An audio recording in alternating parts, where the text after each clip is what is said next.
just wanted to share with you my sweater that is almost complete, but I wanted to share something that I'm doing, which I haven't done before, or I've tried to do before, but it didn't quite work. But I'm hoping it would work this time. So, what you're essentially seeing out here is the front of the sweater. Here are the pockets of the front, and here is where the zipper is going to be attached. So that still needs to be attached. And this sweater is actually knit with my hand spun yarn, and the whole thing was hand knit using the Franco pattern. I'll put a link in the description where you can just insert your gauge, and it gives you a pattern for set in sleeve sweater, top down, knitted in the round.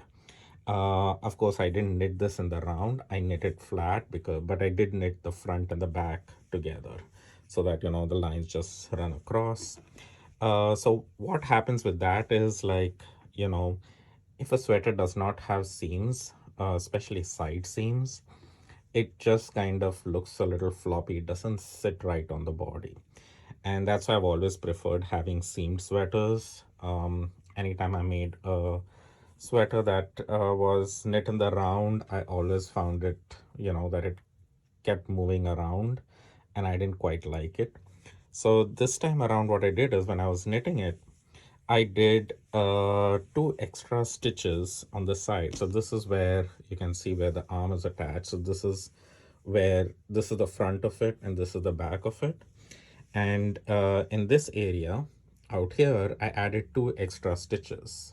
So I was doing my ribbing and was doing the pattern, but just when I was moving from here to the back, rather than just doing the required number of stitches, I added two extra stitches, and I just kept knitting around. So the whole thing, came out. I can show you on this side, you know, so that's the flat area, of stitches with two extra stitches. But what I'm doing now, after I've knitted the sweater, it has been blocked. I am going ahead and adding a seam in here. So it's kind of like how you would join a seam in a regular sweater by taking a stitch from one side and a stitch from other side and seaming it together and getting that fold in. So that's what I'm doing. I've already done it on this side.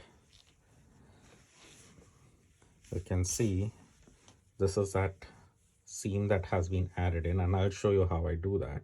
But it's essentially taking two um, two of those stitches in that entire column and sewing them together like a mattress stitch. And then from the front, you kind of don't see it. It still looks like a continuous seamed sweater.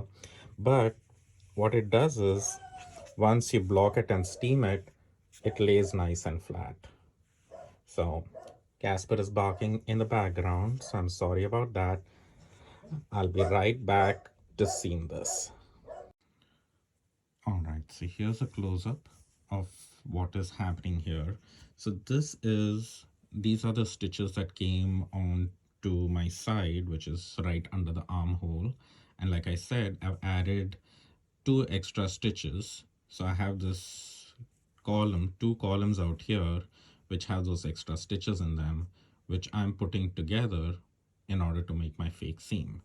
So if this was a sweater that was knitted in the flat, like in sections, you know, you would have knitted this part of the sweater from this column on and from this part of the sweater here, and you would take those two extra stitches that you have on each part of the sweater and put it together. Here they are already together, so I don't need to do them like I said, but I want to add that extra structure for a seam, so I'm kind of faking it. And it's doing like a regular mattress stitch, like how you would do regularly. Like you can see, this is my seaming yarn out here. It's coming up from here. Let me see if I can get it in focus. Yeah, there.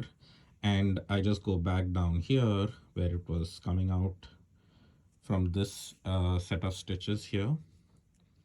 So if you look up even videos of mattress seaming, you will see this. So the yarn is coming out from here, like you can see it. That's the yarn. Let me see. Yeah, this is the yarn we are talking about. That's my seaming yarn. It's coming out from here. So I'm going to go back on this side, pick up two strands. So that's the two rows, uh, strands from two different rows, up and down, and pull it up. And then go on the other side. So these are the two stitches which are added extra. And I come here, see this is where the yarn is coming out from. And I go back in that same hole here and pick up two strands out here.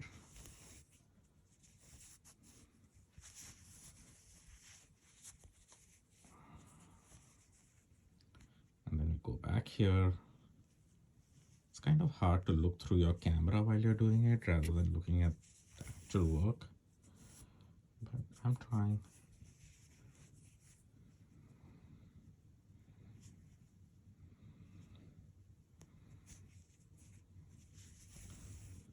So you can see the zigzag happening with my joining yarn.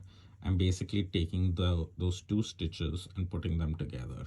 And so when I pull on the strand, my stitches come together from my two sides, the front and the back. And it visually it creates, you cannot see it visually, it just falls flat.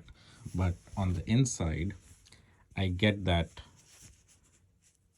those two stitches going together, and might look like a bulky thing out here. It is slightly bulky than the rest of the sweater, but this is what adds that extra structure on the sides of my sweater. So my sweater kind of stays flat on my side and does not twist around, which is what I have the biggest issue with.